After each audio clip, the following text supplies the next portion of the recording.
O que você está observando é um feitiço Bou, um dos muitos exemplos de centenas descobertos na Mesopotâmia, datando de algum momento entre os anos 500 e 700 depois de Cristo. São comumente tigelas de argila rasas, aproximadamente do tamanho de uma tigela de cereais, e como você pode inferir pelo nome, estão cobertas de encantamentos, fórmulas mágicas destinadas a afastar demônios ou proteger-se contra o infortúnio. Esses encantamentos geralmente começam na borda e seguem em espiral em direção ao centro, onde muitas vezes você encontrará um pequeno desenho de um demônio, às vezes amarrado em cadeias, simbolizando o que a tigela fará com o demônio. Alguns desses desenhos demoníacos parecem retratar e visar especificamente um demônio feminino, enquanto muitos estão familiarizados com a história de Adão e Eva. Um fio menos conhecido no folclore judaico medieval popularizou a ideia de que Eva não foi a primeira esposa de Adão, mas inicialmente emparelhada com uma figura demoníaca chamada Lilith. Mas quem exatamente era Lilith? De onde veio essa ideia e o que sobre ela motivou essas comunidades a recorrer à magia para se proteger? As origens mesopotâmicas dos demônios Lilu remontam a cerca de 4.000 anos atrás, na antiga Mesopotâmia.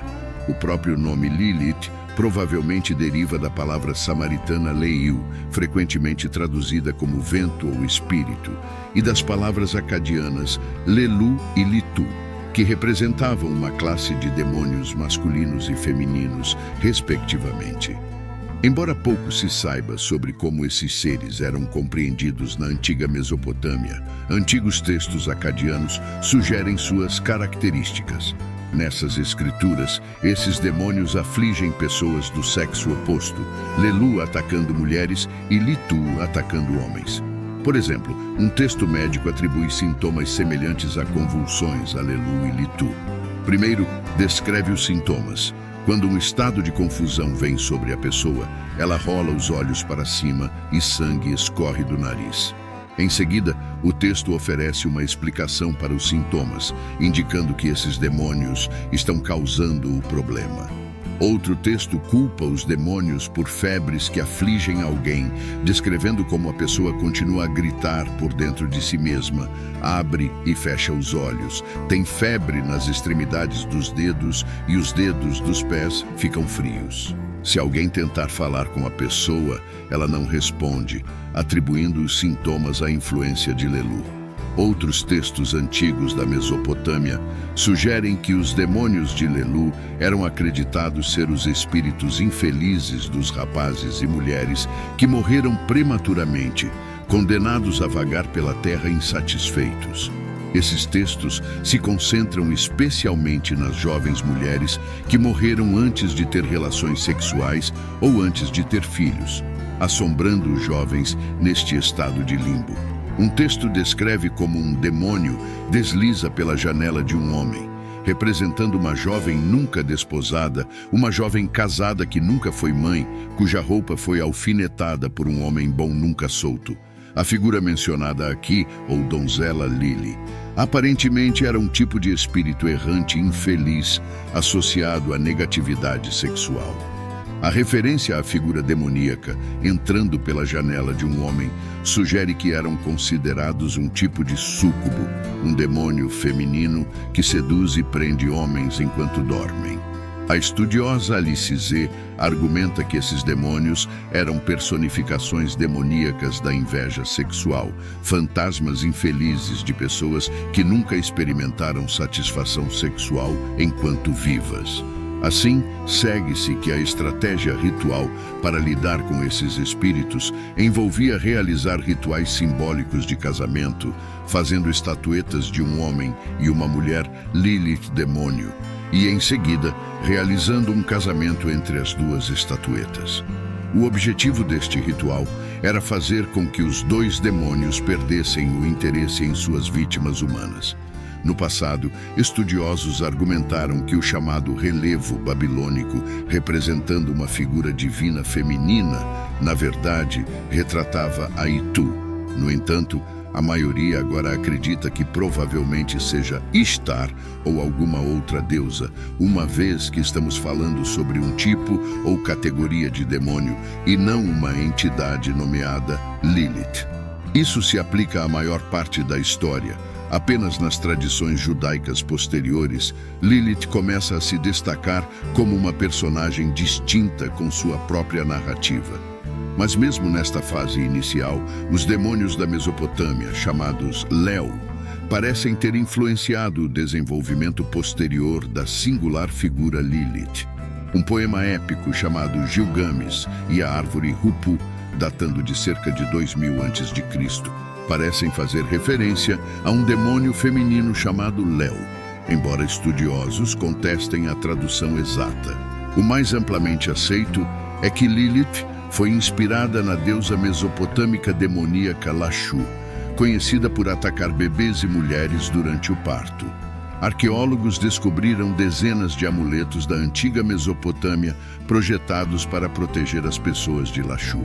Ela é frequentemente retratada com características animais e humanas, às vezes com uma cabeça de leão ou pássaro coberta de penas, com garras nos pés. Muitos dos encantamentos destacam especificamente a ameaça que ela representa para parturientes e recém-nascidos. Um antigo encantamento assírio em relação ao natimorto descreve Lashu como feroz e temível, filha de Anu, uma loba que intercepta os jovens correndo e os esmaga completamente. Nesta primeira camada da história de Lilith, encontramos um forte foco nos perigos do parto e da infância, que eram fases mais perigosas da vida na antiguidade. Embora reconstruir estatísticas precisas da antiguidade seja desafiador, o sorologista Jonathan Vu estima que a mortalidade infantil girava em torno de 20 a 30% no período pré-moderno, e a mortalidade materna, sem dúvida, também era alta. Demônios Lelu e Lashu surgiram para personificar esses medos profundos e incorporar ansiedades em relação às pessoas mais vulneráveis nos momentos mais perigosos da existência humana. A Lilith, na mitologia judaica posterior, parece ser um composto desses medos e ansiedades, misturando o papel de sequestro de bebês de Lashu com a negatividade sexual dos espíritos fantasmas Lelu. Assim, da antiga demonologia mesopotâmica a Lilith, como a conhecemos hoje na mitologia judaica, a história de Lilith como a primeira esposa de Adão não tem base na Bíblia hebraica. A palavra Lilith aparece apenas uma vez na Bíblia hebraica, em Isaías 34, onde o Deus de Israel traz vingança sobre o vizinho reino de Edom, transformando-o em uma terra desolada, habitada apenas por animais selvagens e criaturas demoníacas. Neste capítulo, Lilith é mencionada como encontrando um lugar para descansar, mas o texto não oferece mais detalhes sobre ela. Aparentemente, o público sabia o suficiente sobre Lilith, e o autor não precisava fornecer mais informações. A Lilith no Segundo Templo e no judaísmo rabínico é mencionada especificamente, mas a interpretação exata do versículo de Isaías 34, capítulo 14, é disputada. Algumas traduções o identificam como uma criatura noturna, enquanto outras sugerem algum tipo de ave noturna. A incerteza persiste, mas parece que este versículo se referia a uma criatura sobrenatural de algum tipo, talvez não um demônio específico. Assim, ao longo das eras, observamos um tipo de demônio feminino anti-fertilidade e anti-criatura, às vezes concebido como uma entidade singular, como Lashu, encontrando seu caminho na demonologia do Segundo Templo. Lilith é mencionada de forma genérica nos manuscritos do Mar Morto, por exemplo, neste hino exorcístico. Eu, o sábio, sou a majestade de sua beleza, a aterrorizar e confundir todos os espíritos destruidores, anjos bastardos, espíritos demoníacos e Lilith. Aqui, Deus é invocado para afastar uma variedade de espíritos malignos, sendo espíritos bastardos, provavelmente uma referência à descendência dos anjos e humanos, como descrito no livro de Enoque. Lilith é retratada como uma entidade singular, mas com poucos detalhes reveladores sobre como era concebida pela comunidade dos manuscritos do Mar Morto. Outros pergaminhos mostram que alguns judeus antigos a viam como uma espécie de demônio. Por exemplo, se buscarmos Isaías 34, capítulo 14, no grande pergaminho de Isaías encontrado em Qumran, encontraremos o plural Lilot Lilith, sugerindo uma categoria genérica de demônio, em vez de um ser específico.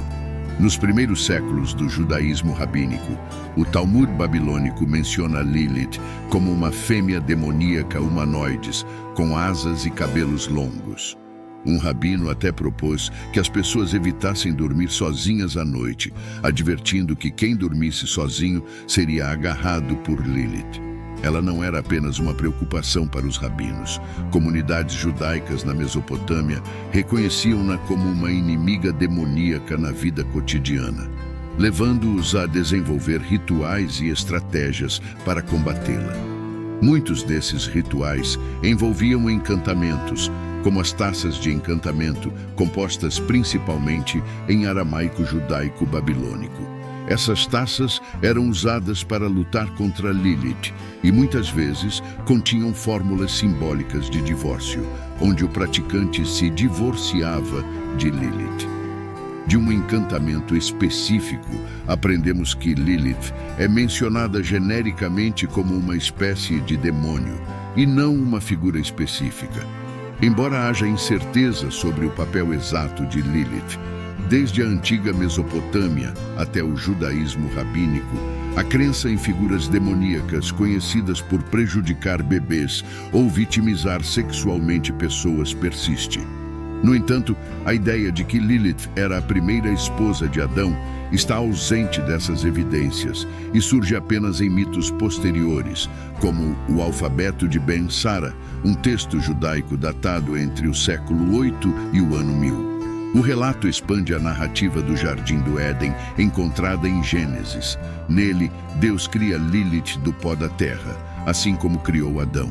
No entanto, ela desafia a autoridade de Adão, recusando-se a se submeter a ele durante o ato sexual. Ela argumenta que, por serem feitos do mesmo material, são iguais. Quando Adão insiste em estar por cima, ela invoca o nome sagrado de Deus e foge para o Mar Vermelho. 3 anjos são enviados para trazê-la de volta, mas ela permanece firme, mesmo diante da ameaça de afogamento. Ela afirma que foi criada apenas para causar doenças em bebês, oferecendo assim uma explicação mítica para sua associação com a morte infantil. Os anjos eventualmente fazem um acordo com ela, garantindo que ela poupará os bebês que usarem um amuleto protetor. Esta lenda se baseia em ideias anteriores sobre Lilith, que a associam à morte de crianças e à sexualidade negativa, como um súcubo. A noção de que ela foi a esposa de Adão parece ter surgido de uma discrepância percebida no relato da criação em Gênesis, que apresenta 2 histórias diferentes sobre a criação da humanidade. No período medieval, Lilith se tornou proeminente na tradição mística judaica conhecida como Cabala, sendo frequentemente associada a uma figura maligna chamada Samael. A história de Lilith, que se expande a partir do relato do Jardim do Éden, encontrado em Gênesis, oferece uma visão intrigante e multifacetada sobre essa figura mitológica. Ao desafiar a autoridade de Adão e recusar-se a se submeter a ele durante o ato sexual, Lilith emerge como uma figura de independência e autoafirmação. Sua invocação do nome sagrado de Deus e sua fuga para o Mar Vermelho diante da insistência de Adão revelam sua determinação e coragem. A associação mítica de Lilith com a morte infantil e a sexualidade negativa, como um súcubo, acrescenta camadas de complexidade ao seu personagem, oferecendo uma explicação para sua natureza e atribuições. A noção de que ela foi a esposa de Adão parece ter surgido de uma interpretação das duas histórias de criação encontradas em Gênesis, destacando a persistência e adaptação de sua narrativa ao longo do tempo. No contexto da tradição mística judaica, Lilith adquire uma nova dimensão ao ser associada a uma figura maligna chamada Samael na Cabala medieval.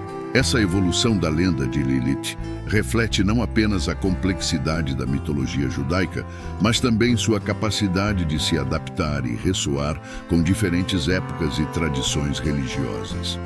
Assim, Lilith continua a fascinar e intrigar, oferecendo um reflexo das questões e preocupações humanas ao longo dos séculos.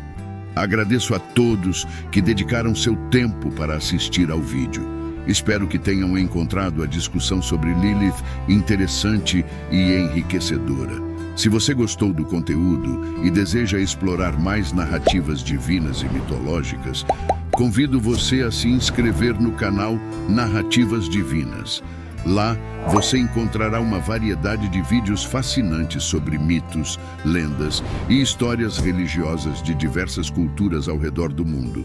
Não perca a oportunidade de se aprofundar nesse universo rico e cheio de significados.